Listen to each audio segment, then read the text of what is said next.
Hi, I'm Dustin Pancarry. I'm a technical representative here at Starting Line Products, and today we are going to show you how to install a single pipe on any of the Arctic 800s, whether it's a 2012 through 2014 Crossfire, an M8, a ZR, an F. Any of the 800s are all the same basic chassis, and the pipe fits the same in all of them. So this will be a little instructional video just to give you some hints and some tricks, and hopefully make the process a little easier for you. All right, so here's a list of tools you're going to need to complete this install. You're going to need a 3/16 drill bit. You can see we've got a drill index there. Something to hold some parts in. A pair of side cutters to cut zip ties. A pair of scissors to cut heat tape. 11/16 end wrench to remove and install the exhaust probe. A couple of 12mm end wrenches. That's what we'll use to remove the Y-pipe nuts. A 8mm end wrench so we can attach the ground on our PC5, an exhaust spring puller, very critical, a razor blade, rivet gun, a ratchet, and in this case I'm using a 3/8 drive impact because it speeds the process up a bunch, a drill for our drill bit, a T25 Torx driver, a 6mm Allen wrench with a ball end that you can mount onto a 3/8 ratchet, 3/8 extension, 3/8 wobbly or universal joint, a 1/4" nut driver. We'll use that to remove the fuel line. If you don't have a 1/4" nut driver, you can use a flat blade screwdriver. And in this case, we're also using a T20 driver. It helps in a couple of tight spots where it's hard to get the 3/8 driver into. And with those tools, you should be able to complete this project. All right, before we begin the install, let's go over the components that you're going to be working with that will be included in your pipe set. You'll notice that you will have a new ceramic coated Y pipe, a new ceramic coated single pipe, a new ceramic coated lightweight silencer. There will be a new section of fuel line, and a small parts kit that sometimes will be taped to the inside flap of the box, so you'll want to make sure you look on the inside of the flap. It'll have a set of instructions, some zip ties, a new Graphoil seal, 8 Allen head bolts, a rivet, a spring clip, and some anti-seize that we'll use on the exhaust probe when we reinstall it into the pipe. Okay, so the first thing we got to do is we need to remove the body panels and the hood from the machine. And in order to do that, you're going to need to unhook the wiring harness, which is located up underneath the gauge pod. There's a little clip. You'll just push down on that clip in the center and it'll pull apart. It's pretty easy to do. Side panels are easy. You'll pull the clip here and you'll want to lift up and out at the same time.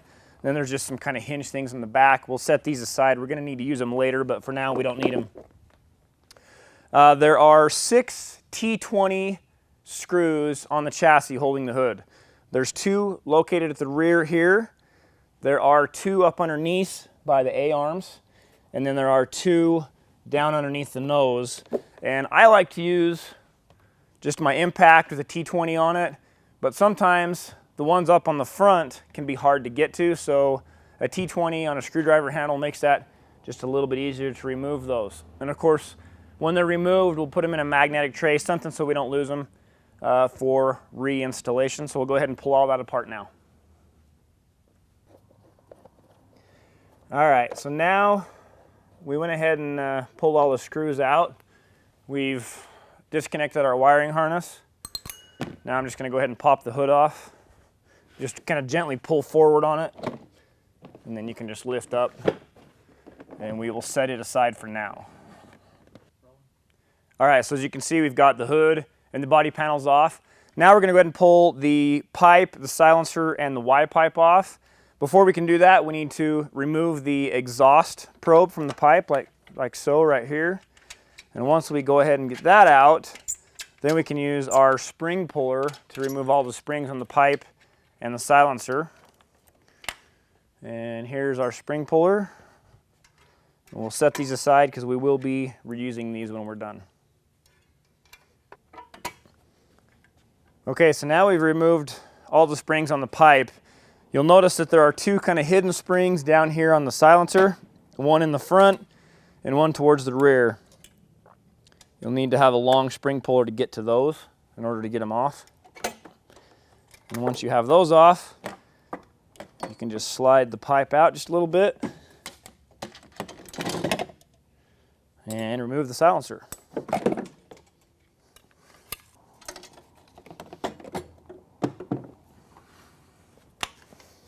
All right, exhaust is out of the way, but the Y pipe's still on. And before we're going to pull the Y pipe off, I like to pull this guard that keeps the heat from getting to the ECU off. It just makes it a little easier to get to the Y pipe.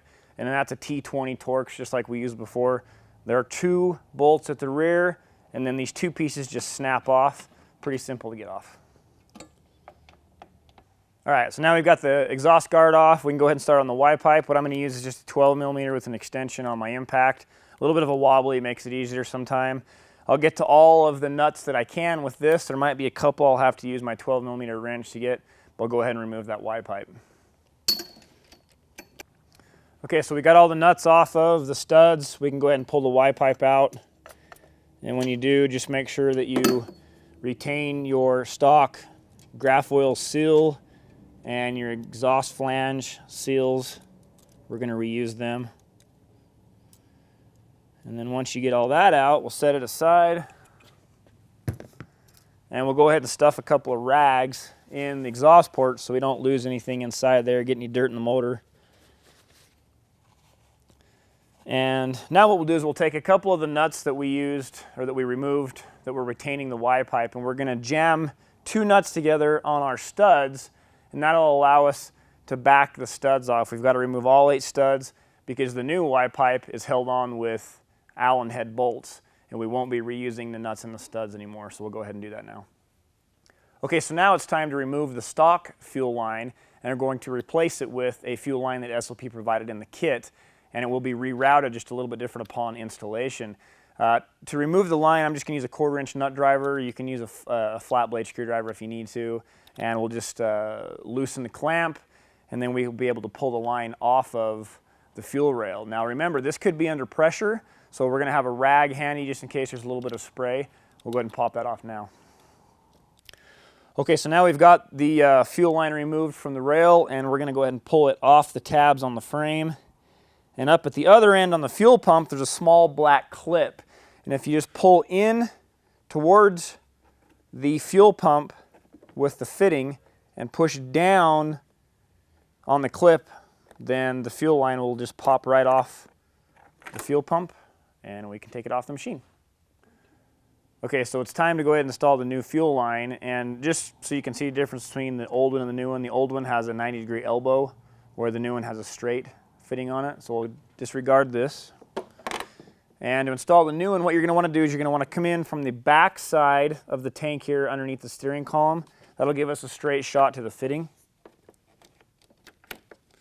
And you'll run it onto the fitting and push it on as tight as you can until you'll hear that click.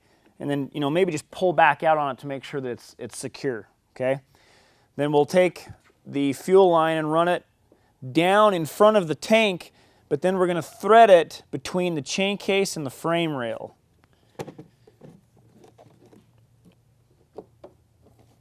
And that'll kind of hold it behind the rail, and then we'll come back and put a zip tie right around this top piece just to hold the fuel line against the frame rail.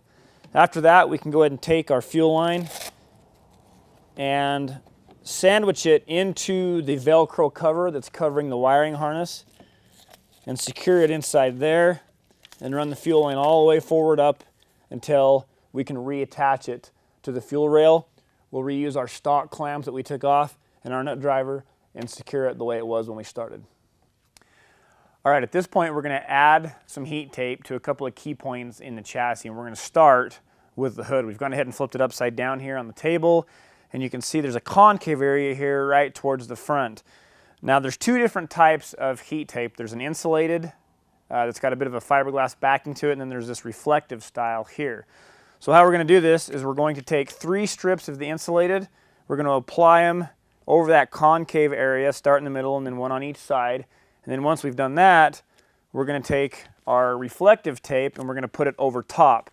So we'll just cut it to length in sections and then put 1 on each side and make sure we cover that whole area. And we'll go ahead and do that right now. Okay, so the next place we want to apply heat tape is on this very outer edge that sits right above the clutches on the PTO side. And we're going to take 2 strips of our insulated tape, and we're just going to place them, overlap them just a little bit, one next to the other. After we do that, we'll take some of our reflective tape and cover both of those strips from end to end. All right, now we're done applying the heat tape to the underside of the hood and the edge. And what I like to do when I'm done is just take a razor blade and I'll just trim it up along the edges here, real nice, kind of give them a round look, as well as down here, trim off any excess heat tape that we had, just to kind of give it a bit of a factory look.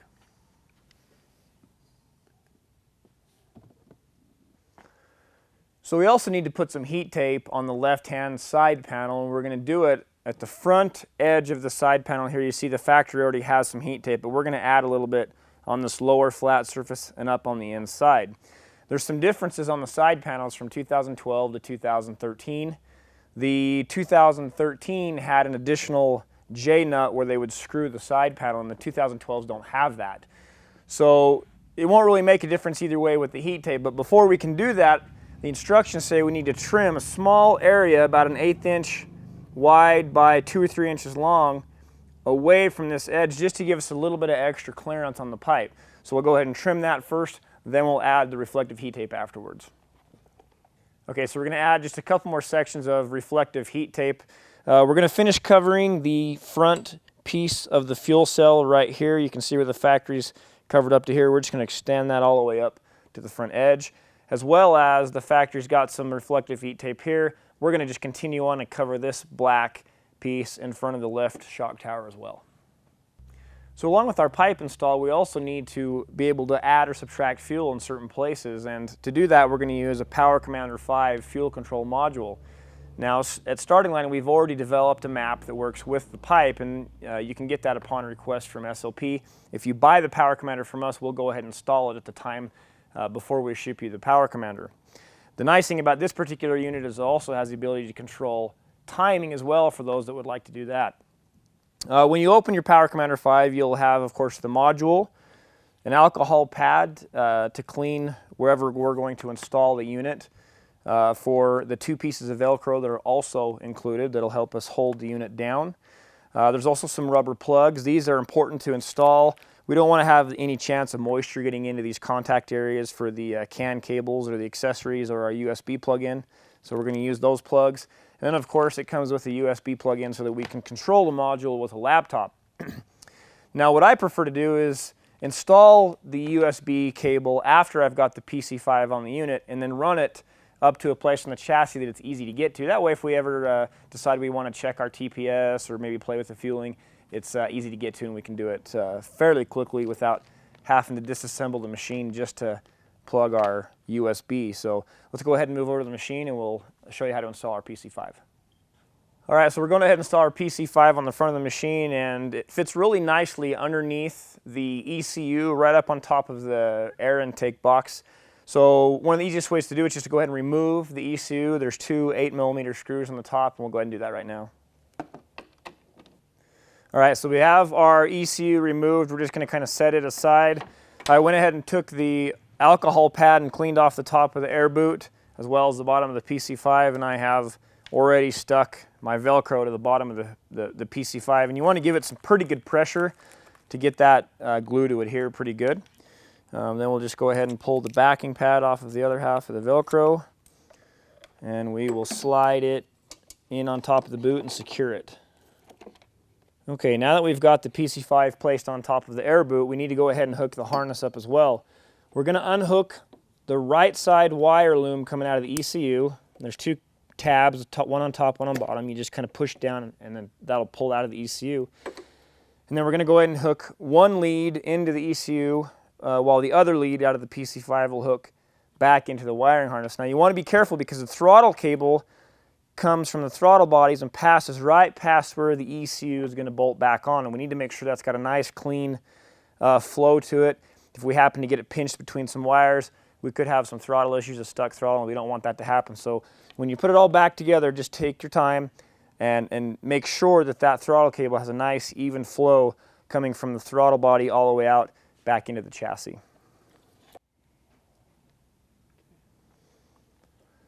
All right, now you see we've got the power commander installed here, but I want to review where we've placed some of the wires just to clarify.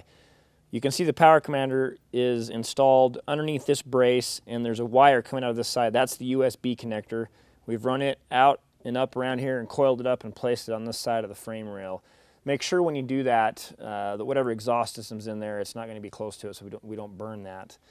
You'll notice that we've taken all the excessive wires from the harness and we've pushed them down to the right side of the air boot. There's a pretty good sized cavity right there that those all fit real nicely into. The ground wires, in this case we've got 2 ground wires, but sometimes there might only be 1. We've run down along the fuel rail, which is under this main rail here. We've zip tied into the fuel rail, and then we've run the connectors over to the bolts, this chassis bolt here. We just went ahead and removed the bolt, ran the bolt through the wires and tightened it back up. And you'll notice that we've done all of that underneath the throttle cable, so the throttle cable is still free, has a nice direct shot down to the throttle body. So at this point, everything's secure. We can go ahead and re-secure our ECU back into the chassis, which will allow us to reinstall our heat shield at that point in time.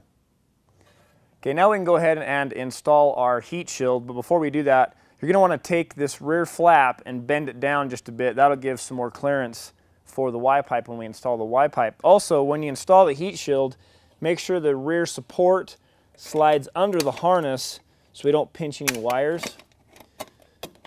And that'll allow you to clip the front pieces in. And when you're done, just double check the wiring harness to make sure that we don't have any wires pinched and that the throttle cable is free and it looks like we're good. So now we can reinstall the T20 Torx bolts on the rear of the heat shield. Okay, now we're just about ready to install our new exhaust system into the chassis, but before we can do that, we need to install this spring clip that'll give us an additional point to secure the silencer to. We're going to drill out an existing rivet and replace that rivet with this attached to it. And the rivet you want to drill out is just underneath the starter or the magneto on the inside of the belly pan here. Now, it's easier to drill it out from the outside of the chassis going in. We're going to use a 3/16 drill bit, and then we'll rivet the new rivet with the spring clip into place. Okay, now we're ready to install the new exhaust system, and we're going to start with the Y-pipe. Now, before you put the Y-pipe on, you want to go ahead and make sure all the surfaces are clean. We're going to go ahead and use a high-temp silicone like the Ultra Black here to reseal the Y-pipe to the cylinder. I've taken a rag with a little bit of brake cleaner and cleaned the surface of the cylinder off. That way there's no residue of any silicone or oil on there. We've also done the same thing with the old gasket. Since this is a metal crush gasket, we can reuse it. Now you'll notice that there's a square lip on one edge of the gasket, and that square lip is going to point to the right-hand side if you're facing the machine and up, so it'll sit on like so. Put a thin layer of Ultra Black silicone on the cylinder as well as a thin layer of Ultra Black silicone on the Y-pipe itself. That way you'll sandwich the gasket between the 2 thin layers and you'll get a really good seal. Alright, as you can see, I've lightly seated the Y-pipe onto the cylinders and we've just started all 8 of the Allen head bolts. Now, the 2 inner lower bolts can be a bit tricky to get to, so here's a hint on how to do it. Take a 4-inch, 6mm ball end Allen wrench that you can put onto a 3/8 ratchet. Then what you'll do is you'll take a swivel and attach the swivel to that, and then you'll put an extension on the end of the swivel. And what that allows you to do is swivel up underneath the Y-pipe and get back up to those 2 lower 6mm bolts. Doing this makes that much easier. That way you can just stick your ratchet on the end of the extension and you can make that angle from underneath. Once you get those 2 lower ones secure and tight, then you can work your way around the other 6mm Allen bolts. So we'll go ahead and put those lower ones on now. Alright, now we're ready to install the new lightweight silencer into the chassis. We pulled the stock rubber bumpers off of the stock silencer and installed them into the new lightweight silencer. We've also got the 2 springs that were securing the stock silencer, and we're going to use them. The long one will go on the lower tab and the shorter spring will go on the upper rear tab. We'll go ahead and put that in now. Okay, now we're to the point where we're ready to install the new pipe onto the chassis. We're going to go ahead and reuse the stock graphite donut that was on the stock Y pipe and pipe, as long as it's in good shape, and this one is because it's brand new. But the graphite donut that we're using on the stinger to the silencer is a new one that was provided in the pipe kit. Now in this particular case, it doesn't say this in the instruction, but I've gone ahead and put a little bit of silicone around the Y pipe and the pipe, and then I've also put a little bit of silicone around the inlet of the silencer and the inlet of the pipe. And what that'll do is allow us to get a better seal while the donut is wearing itself into the pipe and the Y pipe. You'll notice that the donut has a little notch on one end of it. That notch needs to line up with the indentation on the Y pipe when it's installed. So we'll go ahead and put that on now.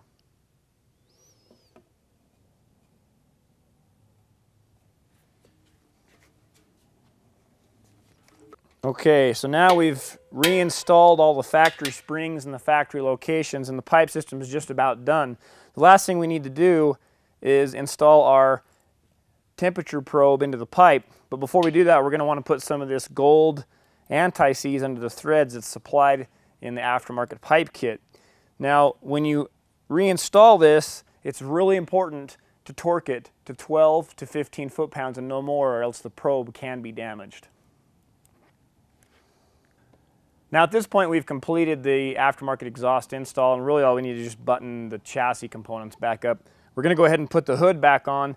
Just make sure when you do that your wiring harness going to your gauge clusters up out of the way. A lot of times that can get down underside and it can get pinched. The other thing is where the air intake connects to the boot, you want to make sure that those are lined up properly. You'll notice there's a small lip on the top side that kind of has to go in there and catch. Once that's done, you've got your two T20 screws that go here, T longer 220 screws that go here, and you'll have two T20 torque screws that go one on each side in the back. You can put your side panels on, and that'll complete your install.